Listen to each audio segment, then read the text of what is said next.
Iya, cuman Daniel tetap glowing ya, marketnya mau naik, mau turun, yang penting kita harus happy, nggak boleh kayak kita tuh nggak boleh stres kalau Bener-bener. stres jadi nggak usah mikir. Bener-bener. Saya nggak mau kalah glowing sama Cirita soalnya. Semoga bisa glowing karena cuan ya, Ci ya. Iya, amin. Pasti cuan dong. Kita kan harus Amin. tetap stay positif gitu. Iya, bener-bener Cirita. Ini supaya bisa hijau-hijau kayak Cirita nih pakai baju Iya, hijau. Ini moga-moga hijau. marketnya juga hijau ya, Iya, mengikuti warna bajunya. bajunya hijau tapi glowingnya tetap kayak Daniel. Jadi cuannya berasa ya. Amin cuan bareng, amin cuan bareng. Oke, Cirita, welcome back to T-Talks kita. Iya, Saya udah lama banget nggak ngobrol sama Cirita, bener. sebulan 2 bulan nggak ngobrol, kayaknya udah lama banget. Saya butuh arahan, Ci. Saya juga senang Saya sih karena tidak mau. kalau ngobrol sama Daniel itu nggak berasa kayak santai, tapi deep talk gitu loh. Iya, iya, iya, deep talk ya. Tapi deep talknya ini tentang persahaman, Ci. Iya, benar-benar. Benar pastinya. Oke, cerita. Saya kangen nanya-nanya tentang sentimen, sentimen dulu nih, Ci, yang apa tuh namanya untuk membuka TikToks kita malam hari ini. Banyak banget teman-teman juga pada nanyain gitu. Iya, Sentimen Indonesia bagus kok gitu. Suku bunga memang naik, Amerika memang kemungkinan bakal resesi akhir iya, tahun. Tapi kan kita PDB di atas benar, ekspektasi.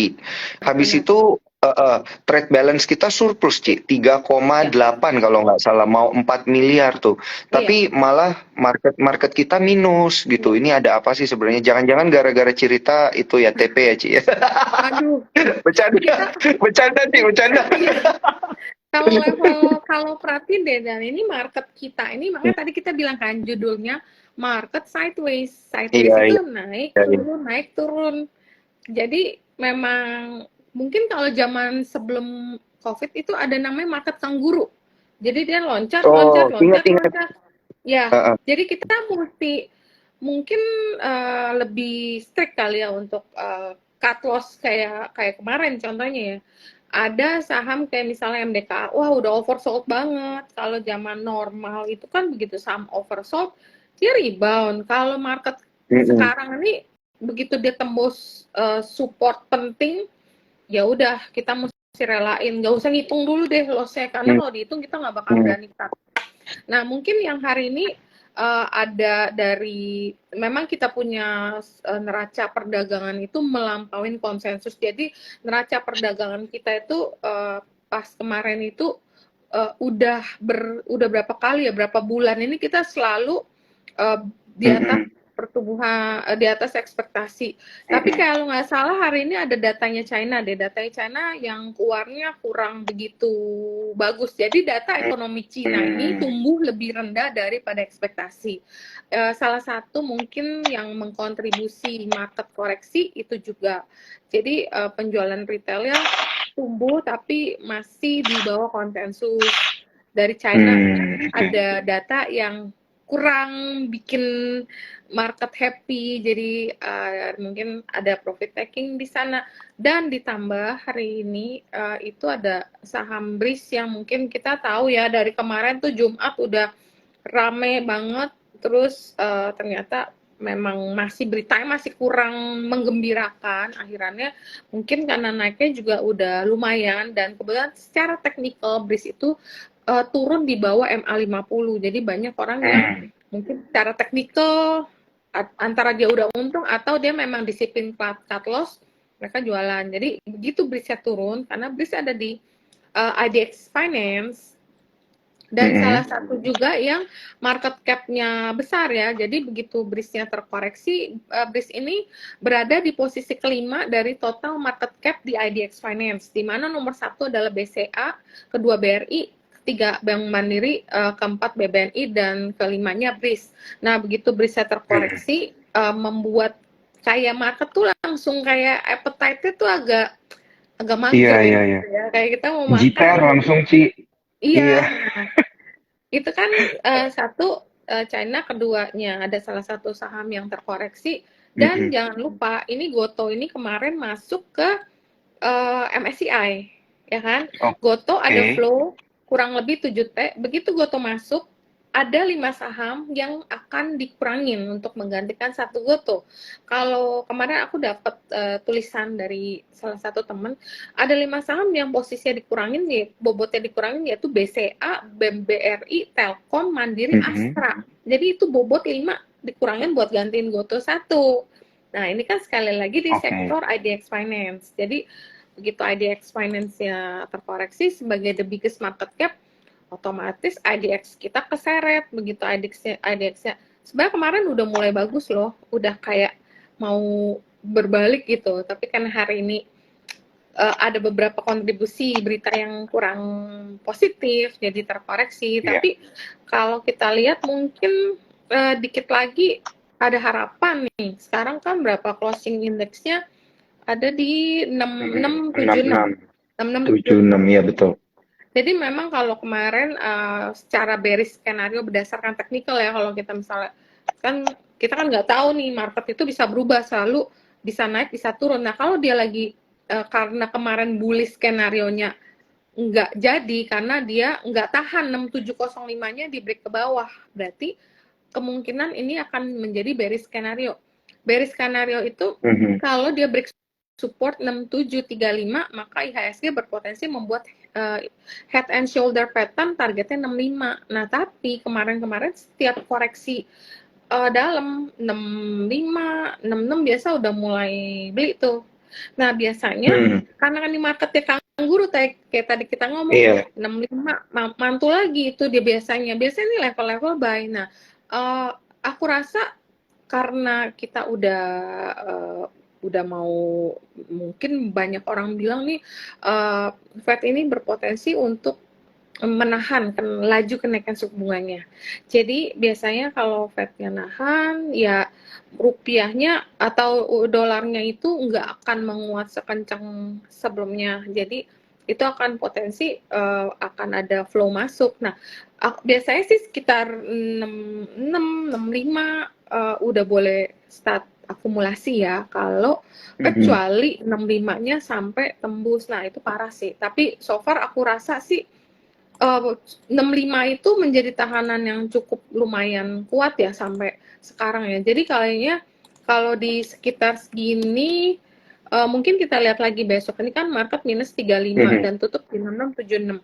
Kalau misalnya masih terkoreksi, jaga aja mungkin 65 atau buy yang ada story-nya atau ada dapat flow. Nih contoh ya, kalau kita lihat nih belakangan ini memang kalau indeks kita ini kan ada 7 sektor infra, yaitu Telkom, ISAT, MTEL yang di dalamnya ada itu ya.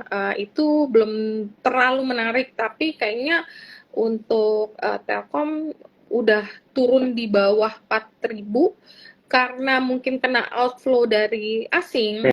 Mungkin kalau yang berani invest ya, tapi ini kita ngomong investor bukan trader. Jadi investor biasanya sih boleh untuk spekulasi buy dan invest ya. Jadi I think biasanya barang-barang ini ya quite defensif lah. Kemudian ada IDX Basic, di mana IDX Basic tuh ada TPIA dalamnya, ada MDKA, ada MBMA. Tapi yang so far ini masih belum terlalu kuat untuk rebound balik. Walaupun MDKA udah bilang nih mau buyback 120 juta lembar saham dengan dana sebanyak 600 M. Nah, cuman kemarin kita kena prank lagi nih. Wah, mau buyback kan dapat ribuan kan. Wah, ini kayaknya kali ini ribuan nih beneran karena kita terlalu banyak berharap nih. Begitu dia nembus 33, kayaknya bener nih, serius nih. Oh ya udah deh beli. Nembus lagi 3340. Serius nih kayaknya kali ini beneran ribuan.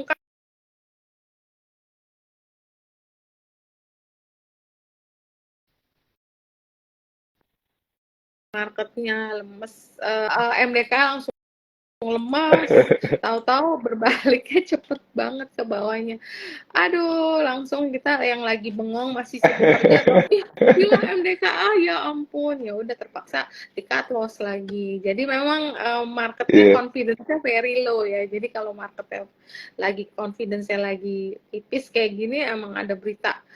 Oh, terus ada lagi Dan yang kemarin yang ABMM dividennya ternyata Iya. udah digadang-gadang bakalan bagus, keluar nggak sesuai, wah langsung appetite market yang paginya lumayan enak langsung deh kayak turun Mau lagi. Nah itu muntah. memang iya, emang ini Iya. market lagi cenderung ke bearish sih ya. Jadi Iya. ya kadang-kadang Heeh. memang marketnya ya mau nggak mau mesti ditongkrongin sih, kecuali memang invest. Memang udahlah saya mau invest, saya percaya sama fundamental di company, nggak bakalan sampai tutup, dia cuman momentum dia lagi jelek, siklus dia lagi jelek. Nah, itu ya udah boleh ditinggalin.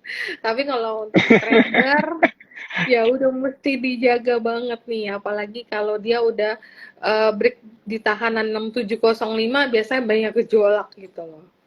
Mungkin ya Iya, sebaiknya iya, kayak iya. gitu nanti kita ulas lagi untuk yang sektor lain ya dan tuh. Iya, iya, iya, iya, siap. Siap, siap, siap, Ci. Tapi ini saya pengen tanya nih karena ini kan bulan 5 itu biasa sell in May and go away gitu. Ini beda beda nggak sih dengan tahun-tahun sebelumnya gitu? Sell in May tahun ini kalau kita bandingin gitu, Ci. Ini normal nggak sih geraknya market kayak gini banget nih di tahun 2023 bulan Mei? Iya, aku lagi buka ini. Heeh. Kayaknya market kita ya nggak mesti bulan Mei ini udah selalu banyak Koreksi ya. gejolak ya. Iya, ini waktu bulan kapan ini Iya. kemarin yang Maret aja udah low-nya di berapa ini turunnya 65 Mm-mm. 38. Kemudian waktu di bulan eh, awal Januari itu juga udah nguji 65. Jadi sebenarnya bukan karena Mei-nya, menurut aku eh, memang market kita memang sideways, naik turun dia selalu Mm-mm. sekitar 6 69 terus kemarin berapa tuh 69 lebih selalu ada yang profit taking gitu loh. Dan memang aku Mm-mm. ada spesialis beli buy on weakness kalau sekitar 66 dia mulai nitip sendal, mulai masuk Mm-mm. untuk cap. Kemudian habis itu kalau dia turun lagi dia jaga sekitar 65-an. Tapi yang kali ini yang agak unik mungkin untuk banking sektornya mungkin dia akan biasa kan belinya di bank karena bank itu kan reboundnya paling cepet. Mm-mm. Terutama kayak saham-saham kayak BCA gitu paling enak kan kalau terkoreksi beli, nanti begitu koreksi selesai ada good news itu kan yang paling cepet dibeli sama investor asing, karena asing nggak mau pusing belinya yang mana, beli aja bang udah pasti. Kalau misalnya marketnya ada news ekonomi kita membaik, banknya jalan. Nah itu biasanya itu, cuman kali ini karena seperti kita tadi dengar yang Breeze itu Mm-mm. kan istilahnya dianya kayak di hack gitu ya, mungkin ransomware gitu kan. Nah, apakah itu akan pengaruh ke sektor, maksudnya ke sektor yang sama tapi ke bank lain, kita mesti lihat dulu perkembangannya gitu. Jadi Mm-mm. jangan terlalu mumpung nih turun finance kayak bank-bank gedenya turun kita beli. Aku bilang coba lihat dulu perkembangan berita selanjutnya. Kalau memang udah lebih rendah dan harganya udah terkoreksi nanti baru masuk. Aku bilang untuk saat ini ya kelihatannya confidence market memang sangat rendah. Oleh karena itu kita bisa lihat kenapa? Karena barang-barang yang di eksternal cyclical itu apa ya, kayak Unilever, ICBP, AMRT, Gudang Garam, Sampurna, Wim Cepin, sampai Java kemarin juga mulai rebound. Padahal Java itu kemarin masih loss ya, akibat dia punya Mm-mm. bahan bakunya kan masih tinggi, dia penjualannya masih kurang begitu bagus, jadi labanya itu terkoreksi dan sama oversupply dari DOC. Tapi karena valuasi udah rendah, terus kayak mau Mm-mm. ngumpet di mana lagi nih, ngumpet di bank kayak banknya lagi kayak gimana ya, kayak terus harganya juga udah deh ngumpet di non cyclical dulu. Makanya kayak kita lihat ya Gudang Garam, Sampurna, ya Sampurna sih belum dibilang benar-benar rebound banget, tapi kita lihat Gudang Garam tuh naiknya udah lumayan. Kayak Wim juga bagus banget, jadi banyak yang ngumpet di sana. Nah kalau yang Coba deh, kayak kita mau masuk di mana, mau sektor IDX Tekno, paling Goto kemarin buka new low kalau nggak salah kan. Beli MTEK sampai aku kemarin sempet beli. Aku nggak tahu sih SMA masuk mana. SMA kemarin tuh 173 kayak udah rendah nih, udah oversold.